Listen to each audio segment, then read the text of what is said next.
வடிவேலுடன் இணைந்து நிறைய பேர் அந்த காமெடி இதுக்கு நடிச்சிருக்காங்க. காமெடி நடிகர்கள்னு அவங்க சொல்லலாம். நிறைய பேர் நம்ம வெங்கல் ராவ்லேருந்து அல்வா வாசல்லேருந்து அவங்களாம் நிறைய படம் நடிச்சிட்டாங்க.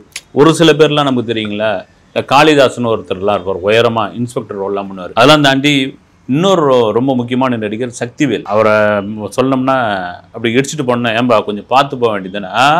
நாங்கள் பார்த்துக்கிட்டு தான் போவோம், இல்லைன்னா பல்லாக்க படுத்துக்கிட்டு தான் போவோம், மதுரை ஜெயில் எங்கே இருக்குது தெரியுமான்ட்டு இந்த பேச்சுவார்த்தை தான் கடைசியில் மண்டபத்திரம் அப்படின்னு வரும். அந்த மண்டபத்திரம்ன்ற டயலாக் மீம்ஸுக்கெல்லாம் பெரிய அளவில் இது ஆச்சு. சக்திவேல் வடிவேல் காம்பினேஷனில் பல காமெடிகள். ஒரு இதில் பார்த்தீங்கன்னா பேக்கெட் உள்ள கையை விட்டு லாக் ஆகிடும். இவர் லாக் ஆகிட்டா அவர் பின்னாடியே போயிட்டு இருப்பார். ஒரு பிள்ளையார் இதுவாண்ட போய் அந்த தோப்புக்காரணம் போடுவோம். ஐயோ இன்னைக்குன்னு பார்த்து இத்தனை தோப்புக்காரணம் போடுறானேன்ட்டு பார்த்தா ஒரு போலீஸ் ஸ்டேஷன் போன சார் இவன் தான் சார் அலாட் ஆரம்பங்கன்னு சொல்லி கூட்டு போய் பொலன்னு பழப்பாங்க. அவருடைய ஒரு நேர்காணல் பார்க்கும்போது தான் தெரிஞ்சது, நம்ம யாரையும் அசால்ட்டாக ஒரு காமெடி நடிகர் தானே அப்படின்னு கடந்து போயிட முடியாது அப்படின்னு. அவர் ஒரு இது சொல்கிறாருங்க. ஒரு படத்துக்கு கட்டபொம்மன் அந்த படம் பேர், சரத்குமார் தான் ஹீரோ. அந்த படத்தில் டம்மியாக ஒரு பட்டை மாதிரி ஒன்று கட்டிடுவாங்க. கட்டிட்டு அதில் ஒரு கயிறை போட்டு சரத்குமார் ஆக்ரோஷமாக என்னை பிடிச்சி அப்படியே தூக்குற மாதிரி ஒரு 30 அடி உயரத்தில் தூக்குற மாதிரியான ஒரு காட்சி டைரக்டர் மணிவாசகம் எடுத்துக்கிட்டு இருக்காரு. அப்படி பிடிச்சி நிஜமாகவே அவருடைய அந்த ஸ்ட்ரென்த்துக்கு அப்படி தூக்குறாரு. இந்த டம்மி போட்டுக்கிறது என்ன எடுத்து உயரம் போக போக போக அந்த டம்மி சேர்ந்து கழுத்து இறுக்கிடுச்சு.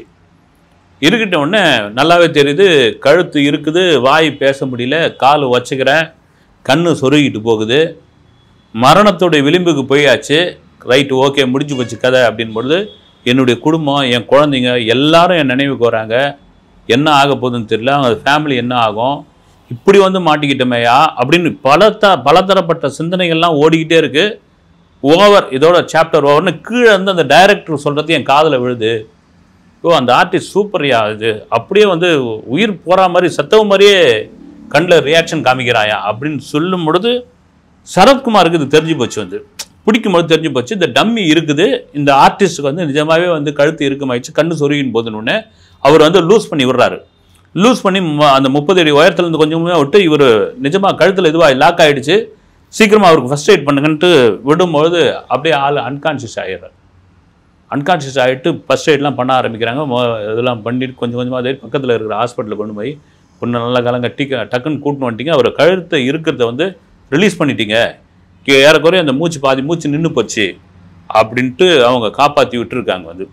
ஆனால் இவருடைய பின்னணி பார்த்தீங்கன்னா ரொம்ப, அதாவது அவர் என்ன நினச்சிருப்பாரு, ஏன்டா இந்த சினிமாவுக்கு இப்படி வந்துன்ற அந்த நினப்பு தான் அது.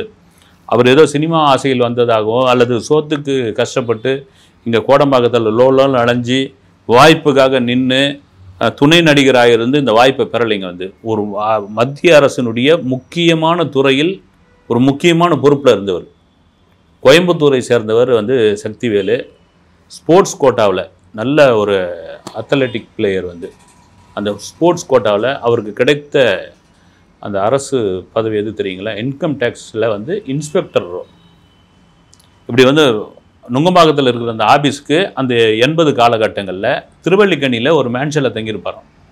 அப்படியே அந்த மேன்ஷன்லேருந்து இந்த வைக்ராட்ஸ் ரோட்லேருந்து அப்படியே நடந்து சாந்தி தேட்டரான பஸ் ஏறி நுங்கம்பாக்கம் ஆஃபீஸுக்கு போவார். இப்படியே போயிட்டு வந்துட்டு இருக்கும்பொழுது எதிர்க்க ஒரு ராஜூத் பைக்கில் சத்யராஜ் வந்திருக்காரு. இவர் கோயம்புத்தூர்காரு, அவர் கோயம்புத்தூர்காரனோட நிறுத்தி, சார் நீங்கள் கோயம்புத்தூர் தானே அப்படிங்கிறார். ஆமாங்க நானும் கோயம்புத்தூர் தாங்க. அந்த கோயம்புத்தூர் ஸ்லாங் பேச பேச உங்களோட சில படங்கள் சத்யராஜா பொண்ணும் பெருசாக வளரல, அப்போ தான் நடிச்சுக்கிட்டுலாம் இருக்கார். சில படங்கள்லாம் பண்ணிட்டார். நான் பண்ணியிருக்கிறேங்க அப்படின்னு. ஆமாங்க நீங்கள் கூட நல்லா கோயம்புத்தூர் இதெல்லாம் பேசுறீங்க, ஆளும் நல்லா சூப்பராக இருக்கிறீங்கன்னு. எங்கே இருக்குன்னா இன்கம் டேக்ஸில் ஆஃபீஸில் நான் இன்ஸ்பெக்டராக இருக்கிறேன்னு. அப்போ போகிற பக்கத்தில் நமக்கும் ஏதாவது சினிமாவில் சின்ன சின்ன ரோல் இருந்தால் நடிக்க வாய்ப்பு கொடுங்க அப்படின்னு சொல்லியிருக்காரு. போகிற பக்கத்தில் சக்திவேல் சொன்னது தான். அதன் பிறகு அவர் நடித்த முதல் கிராமத்து மின்னல்னு ஒரு படம். அந்த படத்தில் போயிட்டு சும்மா தான் போனார். அவர் போய் நின்ன உடனே கூட்டத்தோடு கூட்டமாக அடியாளாக நிற்க வச்சுட்டாங்களா. அவர் அடியாளாக நிற்க வைத்து அதில் கொஞ்சம் இதுவான பிறகு அதில் பிறகு எந்த அடியாள் கேரக்டரு இந்த அப்படி போய் முன்னே நிற்கிறது, இப்போ இருக்காங்களே ஜிம் பாய்ஸ் மாதிரி, அந்த மாதிரி இதெல்லாம் சக்திவேலை கூப்பிடுங்கன்ற அளவுக்கு இவரை கூப்பிட ஆரம்பித்தாங்க. அப்புறமா அவருக்கு தெரிய வந்த படம் அப்படின்னு பார்த்தீங்கன்னா மிக மிக முக்கியமான ஒரு படம் தளபதி.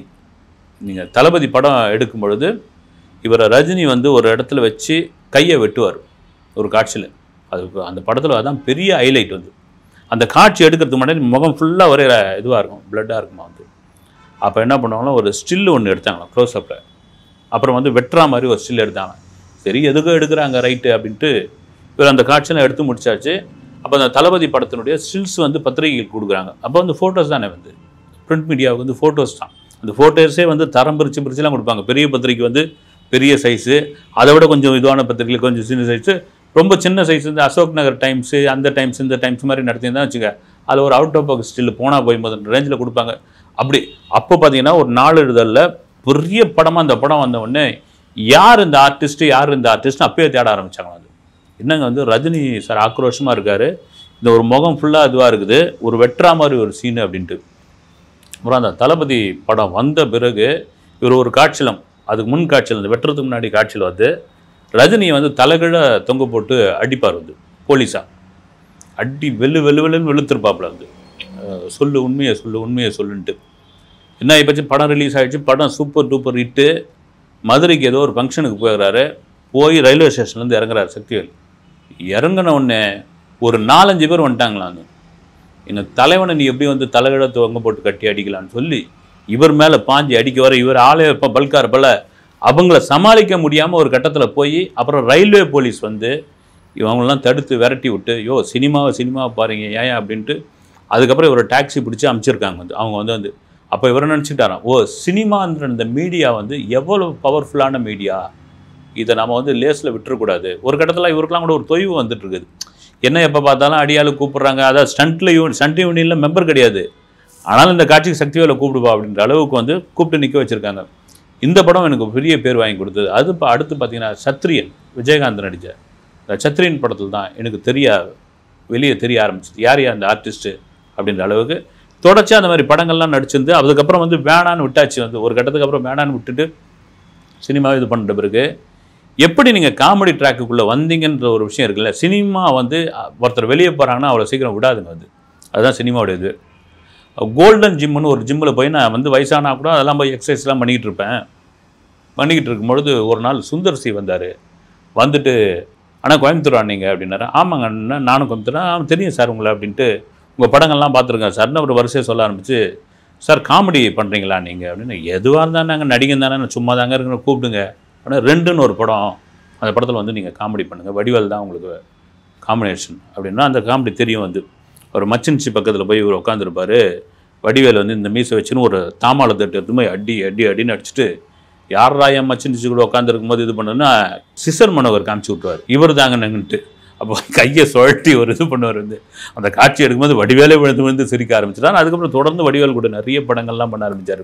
அப்புறம் வடிவேலை பாராட்ட ஆரம்பிச்சு வழக்கம் போல் வடிவேலே வந்து இவருக்கு உடைச்சல்லாம் கொடுத்துருக்காரு. ஒரு கட்டத்தில் வடிவேலுக்கு என்ன பயம்னா, தன்னை விட ஒரு ஆர்டிஸ்ட் பேர் வாங்கினா அவருக்கு எங்கே இருந்தால் எல்லாருக்கும் உள்ள ஒரு இதுதான், அவருக்கு கொஞ்சம் இதுவாகவே வந்துடும். ஒரு கட்டத்துக்கு அப்புறம் அவர் ரொம்ப அந்த சீனை குறைங்க, இவரை ஏன் கொண்டு வந்தீங்க, அப்புறம் பல இடங்கள்லாம் அவமானம்லாம் படுத்தியிருக்காரு.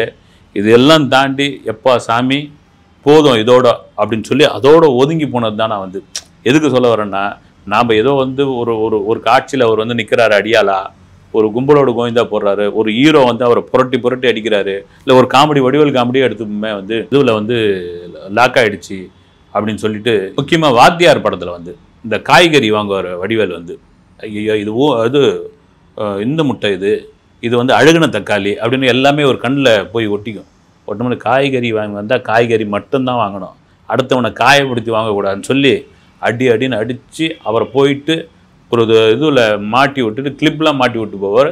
பெரிய காமெடி ஒர்க் அவுட் ஆச்சு. அதுக்கப்புறம் என்ன ஆயிடுச்சு, வழக்கம் போல் வடிவேல் கூட யார் தான் வந்து ஒரு நல்ல ஒரு ரேப்போவில் இருந்திருக்காங்க. அப்புறம் ஒரு கட்டத்துக்கு அப்புறம் வேணாங்கன்னு சொல்லி போயிட்டார் அவர். இப்போ படங்கள்லாம் சமயமாக பார்க்க முடியல, ஏறக்குறைய ஒதுங்கிட்டாருன்னு நினைக்கிறேன். மேபி அந்த இன்டர்வியூ எனக்கு ரொம்ப பிடிச்சிருந்தது. காரணம் என்னென்னா, சினிமா எங்கிருந்தோ ஒருத்தரை கொண்டு வந்து ஏதோ வடிவங்களில் ஏதோ ஒரு படங்களில் கொண்டு வந்து சேர்த்து அவங்களுக்கு ஒரு பிரபலத்தை கொடுக்குது. அதே நேரத்தில் அந்த பிரபலம் அவங்களுக்கு வந்து ப்ராப்ளமாக மாறும்பொழுது போயா நீயாவது சினிமாவதுன்னு ஒதுங்கி போகிறாங்க. இந்த மாதிரியான ஆர்டிஸ்ட் சக்திவேல் மேலே ஆர்டிஸ்ட்டுக்கு வேறு ஒரு ரோல் கொடுத்து அவரை வந்து மறுபடியும் ஒரு வாய்ப்பு கொடுக்கணும் அப்படின்னு தான் என்னுடைய விருப்பம். நன்றி.